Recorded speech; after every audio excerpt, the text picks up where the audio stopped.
ഇനി ആകെ ഉള്ളത് ഈ മുറിയാണ്. ഈ മുറി മുത്തശ്ശിക്ക് എങ്ങനെ ഉണ്ടാവും? വീടൊക്കെ വലുതാണെങ്കിലും മുറികൾക്കൊന്നൊരു വീതിയും വിസ്താരവും ഇല്ല. എല്ലാം കിളിക്കൂട് പോലെയുണ്ട്.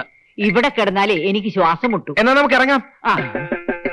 പ്ലാസ്റ്റിക് ആണല്ലേ? അതെ. നല്ല ഭംഗിയുണ്ട് കേട്ടോ.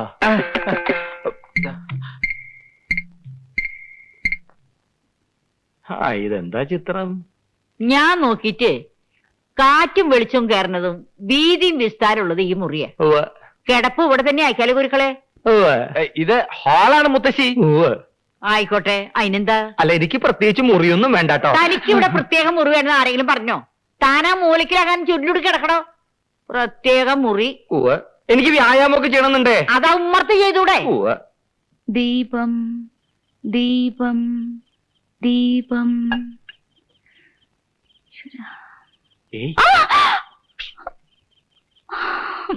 ഞാനാണ്. എന്താ അവിടെ ഒരു ഒച്ച? എന്താ എന്താ ഉണ്ടായേ? എന്താ ഉണ്ടായേ? ഒന്നുമില്ല. ഒരു മിന്നലാട്ടം പോലെ ആരോ എന്നിട്ട് പാഞ്ഞു പോണത് കണ്ടുല്ലോ. ആരുമില്ല ബാബാ, അമ്മോന് തോന്നിയതാ. എന്റെ കുട്ടിയെ, വയസ്സ് ഇത്രേ ആയിട്ടും കാഴ്ചക്ക് യാതൊരു കുഴപ്പമില്ല. സ്വന്തമായിട്ട് ഉണ്ടാക്കി ഉപയോഗിച്ച അഞ്ഞന കുഴമ്പിന്റെ ഗുണാണ് അത്. ആരാ അത്? അയ്യോ, ആരുമില്ല ഇവിടെ. എങ്ങനെയാ? പിന്നെ എന്തിനാ നിലവിളിച്ചേ? അത് പിന്നെ ഇവിടെ ആരും കാണാത്തോണ്ട് വിളിച്ചു പോയതാ. എന്നാ പിന്നെ നേരത്തെ പറയാൻ പാടില്ലായിരുന്നു. പാവം പേടിച്ചു അല്ലേ? പേടിയുണ്ടെങ്കിലേ ഒരു രക്ഷ ജപിച്ച് ഞാൻ കെട്ടിത്തരാം. ഇല്ലെങ്കിൽ ഗുരുക്കളമ്മാമനെ പോലെ ധൈര്യം ഉണ്ടാവണം. എന്റെ അമ്മേ, വേട്ടയ്ക്കൊരു മകനെ.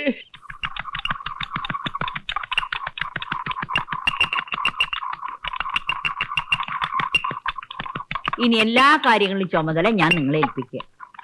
ഞാൻ ഇനി എത്ര നാളുണ്ടാവും കുട്ടികളെ? ഇനിയുള്ള കാലം കാശി പോയി ഭജന ഇരിക്കണമെന്ന് എന്റെ ആഗ്രഹം. വേണ്ട മുത്തശ്ശിയെ ഞാൻ എങ്ങോട്ടും വിടില്ല. സ്വത്തിനേക്കാളും പണത്തിനേക്കാളും എനിക്ക് വലുത് എന്റെ മുത്തശ്ശിയാ.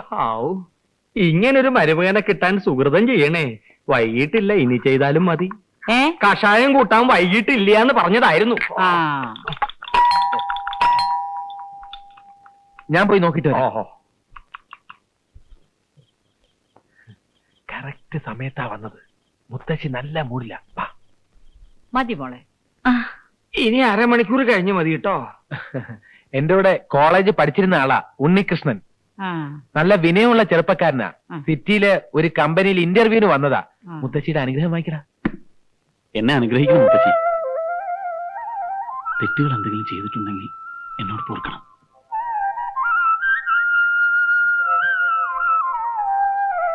നന്നായിരിക്കട്ടെ, എഴുന്നേറ്റുള്ളൂ. യവനൊരു അബദ്ധം പറ്റി. ഇന്റർവ്യൂ ഇന്നാണെന്ന് വിചാരിച്ചാ വന്നത്. കമ്പനി ചെന്നപ്പോഴാ മനസ്സിലായത് ഇനി 4 ദിവസം കഴിഞ്ഞേ ഉള്ളൂ എന്ന്.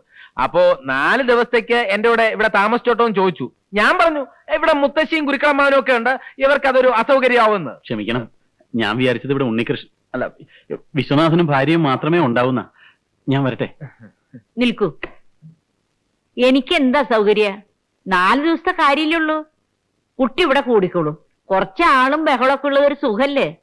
ഞാൻ മുറി കാണിച്ചുതരാം. നിൽക്കൂ. നിങ്ങളെ ഞാൻ എവിടെയോ വെച്ച് കണ്ടിട്ടുള്ള പോലെ തോന്നുന്നു. തൃശ്ശൂർ പൂരം കാണാൻ വന്നിട്ടുണ്ടോ? ഇല്ല, തൃശ്ശൂർ മൃഗശാലയിൽ വന്നിട്ടുണ്ട്. അവിടെ വെച്ചായിരിക്കും. ലേശം ഇളക്കമുള്ള കൂട്ടത്തിലാണെന്ന് തോന്നുന്നു. എന്റെ ശരീരം ഇളക്കണ്ടെന്ന് പറഞ്ഞേക്കൂ. സ്വത്തും പണവും ഒന്നും മോഹിച്ചല്ല ഞാൻ ഇന്ദുവിനെ വിവാഹം കഴിച്ചത്. അവൾക്ക് ഇപ്പോഴുള്ളതിനേക്കാൾ കൂടുതൽ സ്വത്ത് എന്റെ കൈകൊണ്ട് സമ്പാദിക്കണമെന്നൊക്കെ ആയിരുന്നു മോഹം. ഇതിപ്പോ ആ മുത്തശ്ശി ഇംപ്രസ് ചെയ്ത് അവരുടെ കാശ് തട്ടിയെടുക്കാന്നൊക്കെ പറയുമ്പോ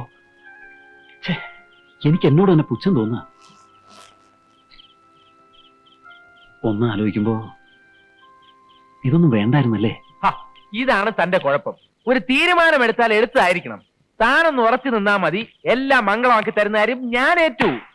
This part of the program is sponsored by Unnikrishnan. അതല്ലടോ, താനൊന്ന് ആലോചിച്ച് നോക്കിയേ. എനിക്കിപ്പോ എന്റെ ഭാര്യയുടെ മുറിയിൽ ഒന്ന് കയറണമെന്നുണ്ടെങ്കിൽ ഞാൻ ആരുടെയൊക്കെ സമയവും സൗകര്യവും നോക്കണം. അതെല്ലാം തന്റെ കയ്യിലിരിപ്പ് കൊണ്ടാണെന്ന് കരുതി സമാധാനിച്ചാ മതി. ഞാൻ എന്ത് തെറ്റ് ചെയ്തെന്നാണ് താൻ പറയുന്നത്? തന്നെ നോക്കി നിൽക്കാൻ അവിടെ. അയാൾ എന്തിനാ എന്നെ തന്നെ നോക്കുന്നത്? ഞാൻ വന്നപ്പോ തുടങ്ങി ശ്രദ്ധിക്കുക. താൻ നോക്കിക്കോ, ഞാനൊരു കളി കളിക്കാം. ഞാനാണ് ദേവരാജനെ കൊന്നതെന്ന് വേറെ ആർക്കും അറിയില്ല. നേരത്തെ സുമിത്രയെ ബലാത്സംഗം ചെയ്തതിന്റെ പേരിൽ ഡേവിഡിനും എന്നോട് ശത്രുതയുണ്ട്. അതുകൊണ്ടാണ് എനിക്ക് ഒളിച്ചു താമസിക്കേണ്ടി വരുന്നത്. പക്ഷേ ഇപ്പോഴത്തെ എന്റെ ഏറ്റവും വലിയ പ്രശ്നം അകാരണമായി എന്നെ സംശയിക്കുന്ന കിളവനാണ്. അയാളെ തട്ടാതെ രക്ഷയില്ല.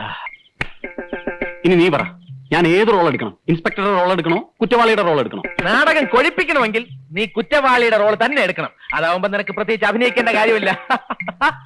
ഗുരുക്കളമ്മാവൻ പോന്നു. അത് പിന്നെ ഇവൻ നാടകക്കാരനാണ്. നിന്റെ നാടകത്തിലെ ഗുരുക്കളമ്മാവനെ പറ്റിയ വേഷം എന്തെങ്കിലും ഉണ്ടാവൂടാ? വേഷമൊന്നും ഉണ്ടാവൂല. അമ്മാവന് കർത്തം വലിക്കാൻ അറിയാവോ? പെരിപ്പിക്കണ്ട അമ്മാവ, ദേഹം ഇളകും.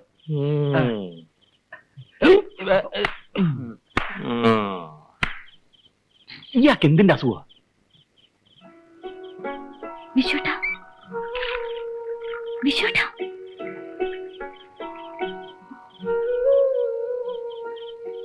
നീ വിഷമിക്കാതിരിക്കെ. ഒരു 11 മണി കഴിയുമ്പോ ഞാൻ മുറിയിലേക്ക് വന്നേക്കാം. അയ്യോ, മുത്തശ്ശെങ്ങാനും കണ്ട? മുത്തശ്ശി കാണാതെ ഞാൻ വന്നോളാം. എനിക്ക് പേടിയൊന്നു. പേടിക്കാനൊന്നുമില്ല. മുത്തശ്ശിയും ഗുരുക്കളും ഉറങ്ങിക്കഴിഞ്ഞതിന് ശേഷം മാനേജ് ചെയ്തോളാന്ന് ലത ഏറ്റിട്ടുണ്ട്. മാനേജ് ചെയ്തോളാന്ന് ലത ഏറ്റ നിലയ്ക്ക് എന്ത് വിശ്വനാഥനോട് പറഞ്ഞ് എനിക്ക് ആ ജോലി ഒന്ന് ശരിയാക്കി തരണം. ഞാൻ പറഞ്ഞു നോക്കാം. ഓ,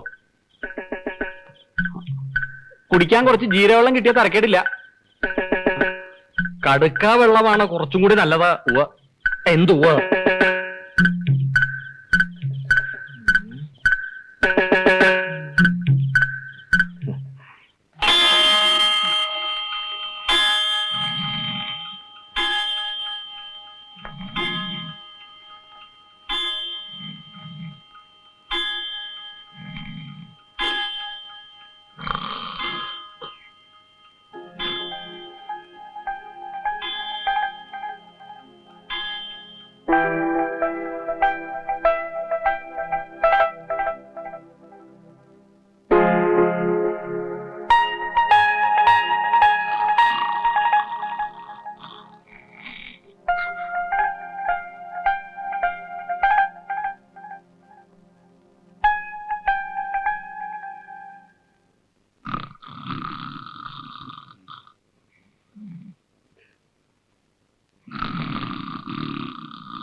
ഇന്ദു മോളെ എഴുന്നേൽക്ക്, കഥക് തുറക്ക്.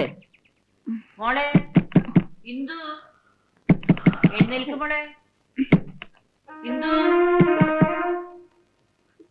അയ്യോ വിശ്വട്ടാ, വിശ്വട്ടാ ഒന്ന് എഴുന്നേൽക്ക്. മുത്തശ്ശി വിളിക്കുന്നു. മുത്തശ്ശി.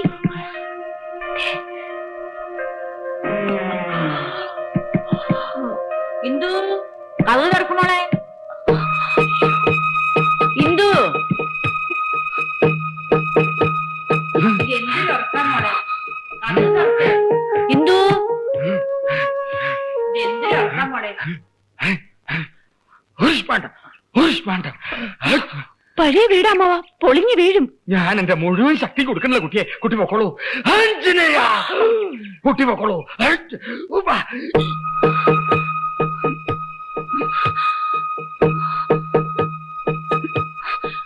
ഉണ്ണി,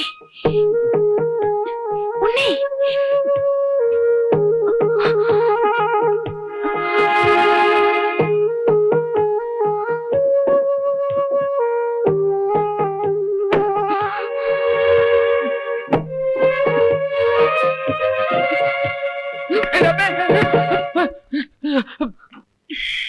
പോക്കരത്തരം കാണിക്കുന്നു. ഉണർത്താൻ വേണ്ടി കുത്തിയതാ. നിന്റെ വീട്ടിൽ ആളുകൾ ഉണർത്തുന്ന കമ്പിട്ട് കുത്തിയാ? പുറത്തു വാ. വാ.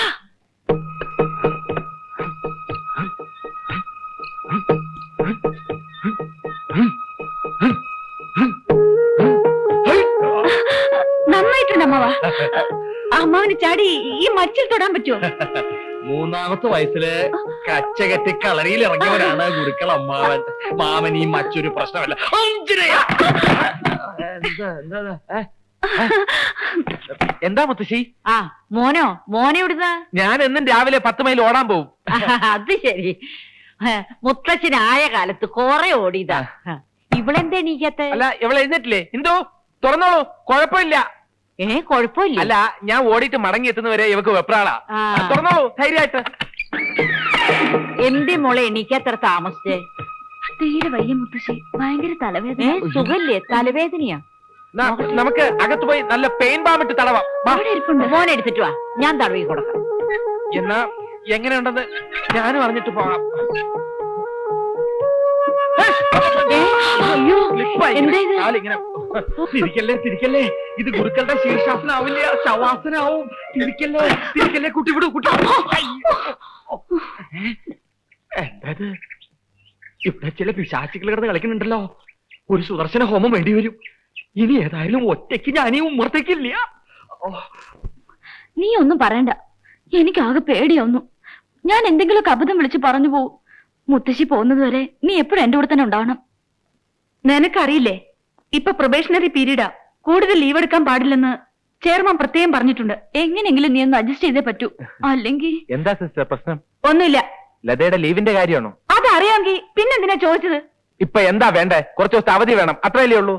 ചെയർമാനും ഞാനുമായിട്ട് വലിയ അടുപ്പത്തില്ല. ലീവ് സാങ്ഷൻ ആയിക്കൊണ്ടുവരുന്ന കാര്യം ഞാൻ ഏറ്റു. അയ്യടാ, ഇയാള് പോയാൽ ലീവിന് പകരം എനിക്ക് സസ്പെൻഷൻ ആവും കിട്ടാൻ പോകുന്നത്.